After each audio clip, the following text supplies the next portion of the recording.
Assalamualaikum warahmatullahi wabarakatuh. Nama saya Aimi Fazila binti Razali, nombor matrik A164130. Okey, hari ini saya akan membentangkan subjek etika kerja dan perkhidmatan Islam, PPPM 3173.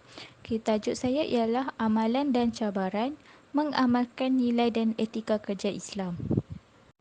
Okey, yang pertama pengenalan. Etika kerja Islam, dia merupakan satu elemen yang penting di dalam pengurusan dan pentadbiran sesuatu organisasi.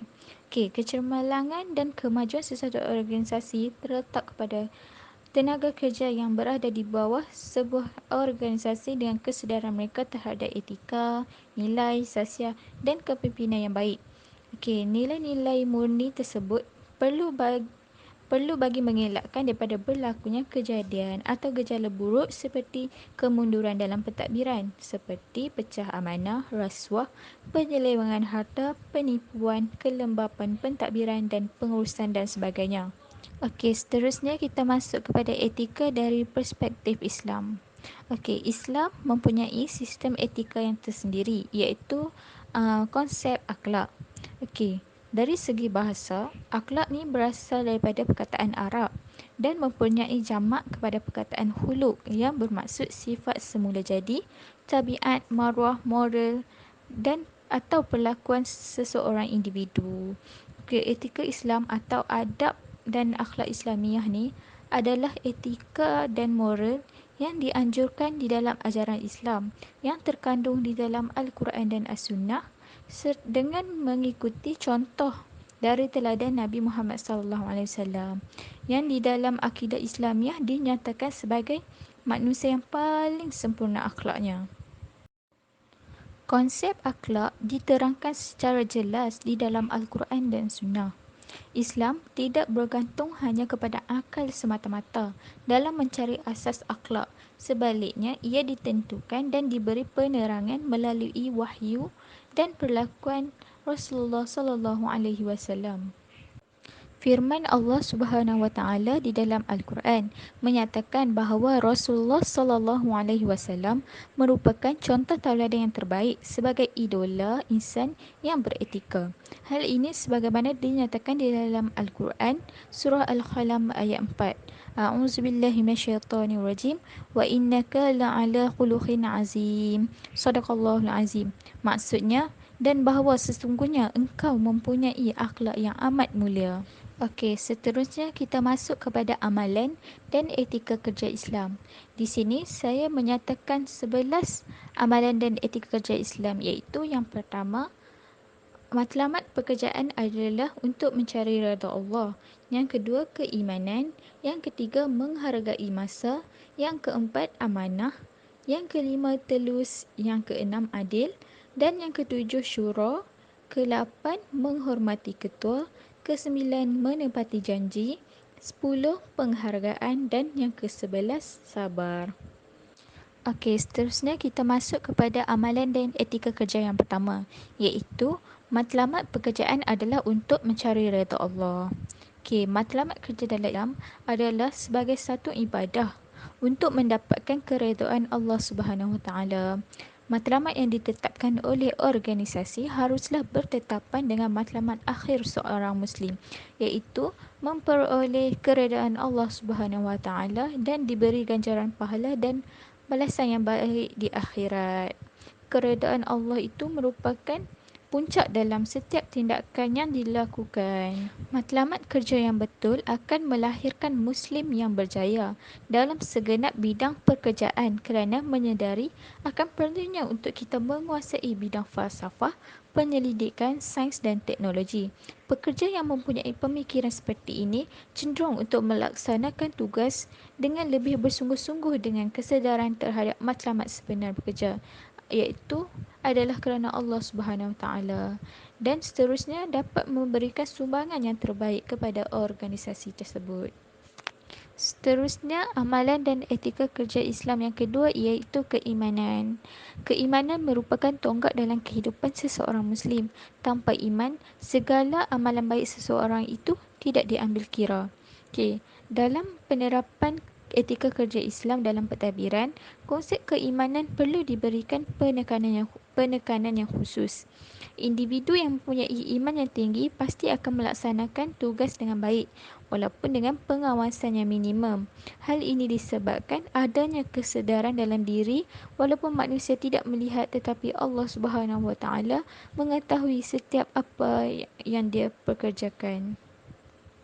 Amalan dan etika kerja Islam yang ketiga ialah menghargai masa. Okey, sikap menghargai masa merupakan satu etika yang penting, tetapi sering dipandang enteng oleh umat Islam. Allah Subhanahu Wa Taala bersumpah dengan masa bahawa sesungguhnya manusia itu di dalam kerugian. Seterusnya, amalan dan etika kerja Islam yang keempat ialah amanah.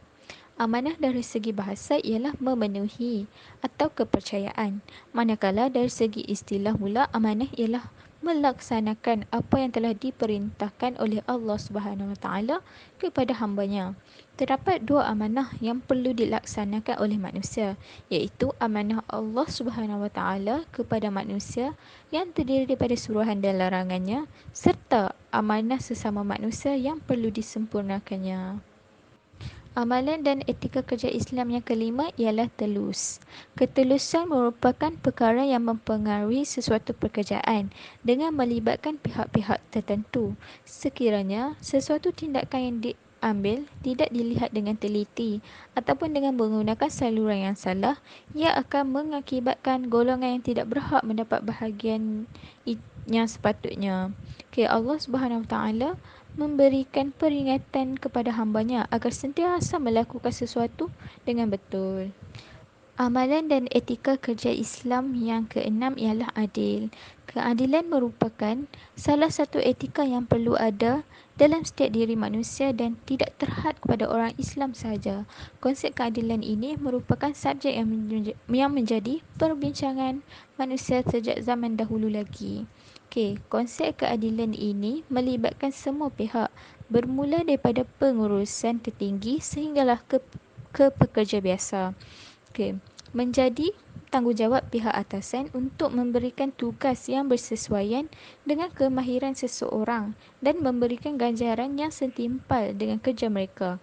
Pekerja pula perlu melaksanakan amanah yang telah ditetapkan dengan sebaik mungkin, kerana sekiranya sesuatu tugasan itu tidak dijalankan dengan sempurna akan memberikan kesan terhadap prestasi sesebuah organisasi. Amalan dan etika kerja Islam yang seterusnya iaitu yang ketujuh ialah syura.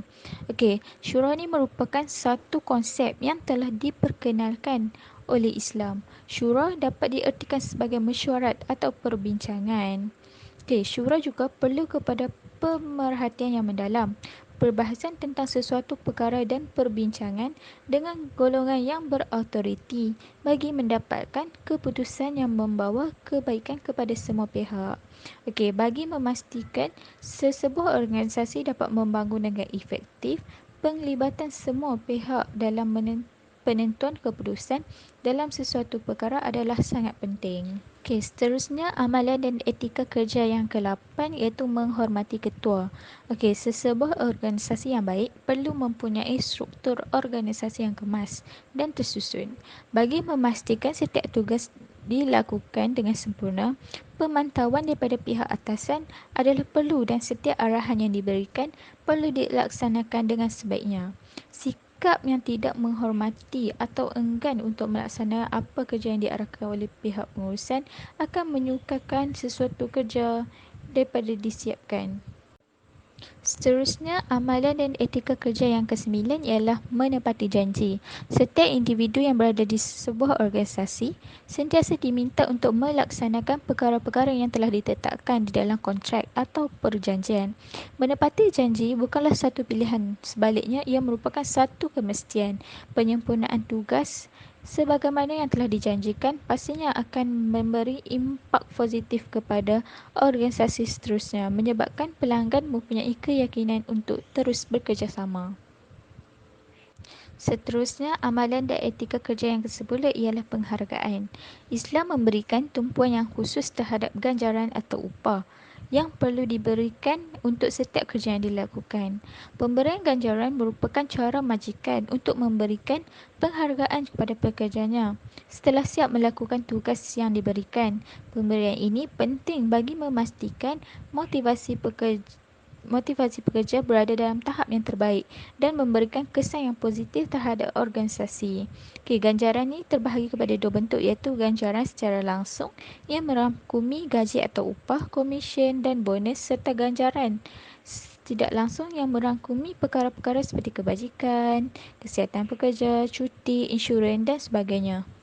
Amalan dan etika kerja Islam yang terakhir, iaitu yang ke-11, ialah sabar.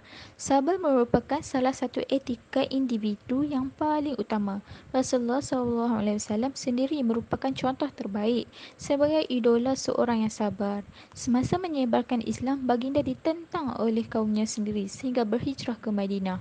Akhlak baginda ini amat perlu diterapkan dalam setiap individu. Sabar bukanlah bermakna kita mudah untuk berada dan hanya menurut kata pihak atasan, tetapi sabar dalam melaksanakan amanah yang telah ditugaskan.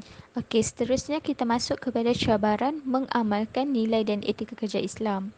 Terdapat beberapa cabaran dalam proses implementasi amalan etika kerja Islam. Antaranya ialah faktor manusia, teknologi serta faktor luaran. Cabaran yang pertama ialah faktor manusia. Faktor manusia merupakan salah satu perkara yang mempengaruhi etika dan sikap individu tersebut. Manusia adalah makhluk yang paling istimewa kerana dianugerahkan akal yang mampu untuk menilai sesuatu perkara sama ada ia baik ataupun buruk. Manusia juga merupakan aset terpenting dalam sesebuah organisasi, di mana jatuh bangun organisasi tersebut bergantung kepada modal insannya. Seterusnya, cabaran yang kedua ialah faktor teknologi. Kepesatan pembangunan teknologi maklumat turut mempengaruhi amalan etika dalam sebuah organisasi. Kewujudan laman-laman sosial yang pelbagai menambahkan lagi godaan kepada anggota pekerja untuk menghabiskan masa dengan melayari internet. Bagi mengatasi cabaran teknologi ini, setiap organisasi haruslah mengambil langkah proaktif dengan mengeluarkan perkeliling berkaitan penggunaan internet. Seterusnya, cabaran yang ketiga iaitu cabaran yang terakhir ialah faktor luaran. Terdapat juga faktor luaran yang mengaruhi amalan etika kerja seseorang individu pekerja. Organisasi hanya mampu untuk memantau anggota pekerjanya untuk waktu yang terhad sahaja dan mereka tidak terikat kepada organisasi di luar waktu tersebut. Anggota pekerja itu sendiri haruslah bijak dalam menangani masalah yang mereka hadapi dan tidak bercampur adukkan masalah peribadi dengan urusan kerja. Sebagai kesimpulan, amalan dan cabaran mengamalkan nilai atau etika kerja Islam bukanlah merupakan sesuatu yang baru, tetapi merupakan satu sifat semula jadi manusia yang terdiri daripada sikap-sikap yang baik. Etika-etika ini dibincang secara meluas bermula pada zaman Nabi Adam sehinggalah pembentukan tamadun Greek. Seterusnya, dengan kebangkitan Islam dan etika moden yang diamalkan sekarang. Amalan-amalan etika ini adalah bersifat universal dan perlu diamalkan sepanjang masa supaya organisasi dapat melaksanakan suatu tugas dengan cemerlang.